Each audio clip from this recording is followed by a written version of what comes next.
सो students, हमने अपने previous lecture में एलिमेंट ऑफ सिमेट्री डिस्कस कर रहे थे। तो हमने plane of symmetry and axis of symmetry discuss कर लिया था। आज हम डिस्कस करेंगे सेंटर ऑफ सिमेट्री। तो जो सेंटर ऑफ सिमेट्री है वो किसी भी ऑब्जेक्ट में सिर्फ और सिर्फ एक ही पाई जाती है।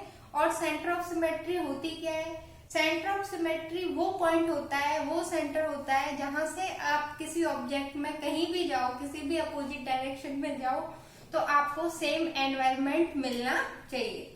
अब हम यहाँ क्रिस्टल्स के रिगार्डिंग बात कर रहे हैं। तो ये आपका क्यूबिक क्रिस्टल है, क्यूबिक क्रिस्टल, और इसमें सेंटर ऑफ सिमेट्री यहाँ पे एकदम सेंटर में पाया जाएगा।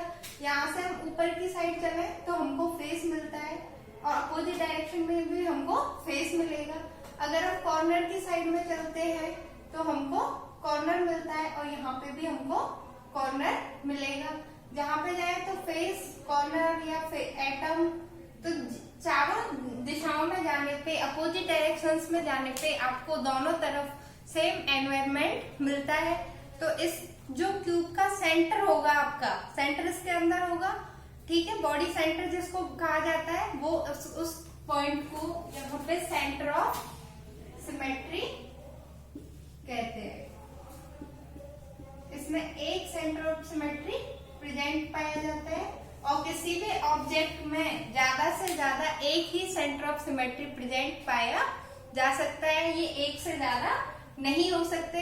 तो क्यूबिक क्रिस्टल्स के हमने सभी एलिमेंट ऑफ सिमेट्री की बात की, जिसमें 9 आपके प्लेन ऑफ सिमेट्री थे, आपके 30 एक्सिस ऑफ सिमेट्री थे और 1 आपका सेंटर ऑफ सिमेट्री। तो total 23 element of symmetry present होते हैं और ये आपकी मोस्ट सिमेट्रिक क्लास होती है। यानी सबसे ज्यादा एलिमेंट ऑफ सिमेट्री आपके क्यूबिक क्रिस्टल्स में पाए जाते हैं। तो ये मोस्ट सिमेट्रिक क्रिस्टल क्लास होती है आपकी। और जो आपकी ट्राइक्लिनिक क्रिस्टल क्लास होती है उसमें नो एलिमेंट ऑफ सिमेट्री पाए जाते हैं, यानी कोई भी एलिमेंट ऑफ सिमेट्री आपका प्रेजेंट नहीं पाया जाता। और ये आपकी मोस्ट एसिमेट्रिक क्लास होती है, मोस्ट एसिमेट्रिक क्लास होती है। तो आपका जो लॉ ऑफ सिमेट्री है आपको अच्छे से डिस्कस किया है, समझ में आ चुका होगा। अब हम बात करते हैं थर्ड लॉ की, the law of racial indices. The law of racial indices, इसको हिंदी में परिमेय घातांक का नियम भी बोलते हैं। ये आपकी क्रिस्टलोग्राफिक एक्सिस से रिलेटेड होता है।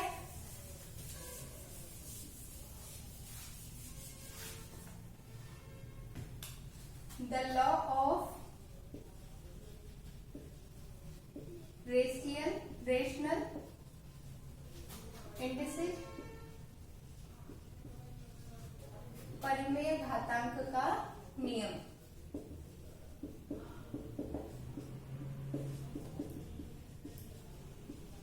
Related to crystallographic axis. तो आपकी जो क्रिस्टलोग्राफिक एक्सिस होती है एक्स वाई जेड, उससे ये लॉ रिलेट होता है। और ये लॉ आपका कहता है, मान लो ये आपकी क्रिस्टलोग्राफिक एक्सिस है, आपकी ये एक्सिस आपकी एक्स है, ये जो एक्सिस है आपकी वाई है और ये जो एक्सिस है आपकी वो जेड है। ये आपकी क्रिस्टलोग्राफिक एक्सिस है एक्स वाई जेड। तो ये लॉ आपको बताता है कि जो आपका कोई क्रिस्टल है, क्रिस्टल का जो फेस है वो इन एक्सिस पे, मान लो इस पे अगर यूनिट डिस्टेंस आपकी ए है, ये पॉइंट आपका ए है, ये पॉइंट आपका बी है और ये पॉइंट आपका सी है।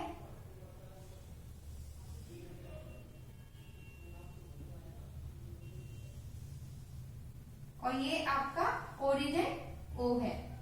तो ओ ए ये डिस्टेंस आपकी यूनिट डिस्टेंस इसकी ए है, ओ बी यानी ओ वाई एक्सिस पे ओ बी आपकी यूनिट डिस्टेंस है जो स्मॉल डी के इक्विवेलेंट है, और आपकी जेड एक्सिस पे ओ सी यूनिट डिस्टेंस है जो आपकी सी के इक्विवेलेंट है, और ए बी सी आपका क्या है, यूनिट प्लेन है।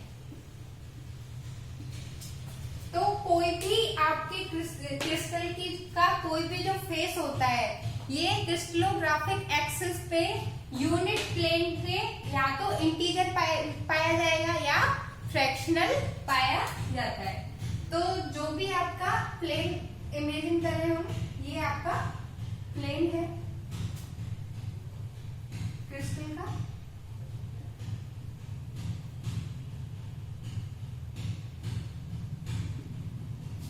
तो आपका ये जो A है वो आपका 2A हो गया, जो B है वो 3B हो गया, और जो C है वो 2C हो गया। तो जो इंटरसेप्ट आपके काटे जाते हैं किसी भी क्रिस्टल के प्लेन के द्वारा क्रिस्टलोग्राफिक एक्सिस पर काटे गए जो इंटरसेप्ट है, अंतःखंड है, वो यूनिट प्लेन के या तो इंटीजर होंगे या फिर सोवर्जिनिटी यानी कि आपके फ्रैक्शनल भी हो सकते हैं। तो ये इंटरसेप्ट आपके 2, 3, 2 ये क्या है, ए बी सी के इंटीजर होते हैं, और यही आपके क्या कहलाते हैं, 20 इंडिसेस। आपके ये इस तरह से भी हो सकते हैं और आपके किसी और तरह से भी हो सकते हैं, A 1/2 B C, तो इसमें आपका 1/2 1, तो ये सभी क्या है आपके 20 इंडिसेस कहलाते हैं। तो यहाँ पे एक टॉपिक और कवर होता है आपका कि 20 इंडिसेस क्या होते हैं। किसी भी क्रिस्टलोग्राफिक प्लेन के द्वारा, किसी भी क्रिस्टल के प्लेन के द्वारा क्रिस्टलोग्राफिक एक्सिस पर काटे गए जो इंटरसेप्ट हैं वही आपके 20 इंडिसेस भी कहलाते हैं, जो यूनिट प्लेन के इंटीजर होते हैं या सोवर्जिनिटी होते हैं। तो हम आज का लेक्चर यहीं पे फिनिश करते हैं। नेक्स्ट लेक्चर में हम मिलर इंडिसेस को कवर करेंगे। Thank you so much.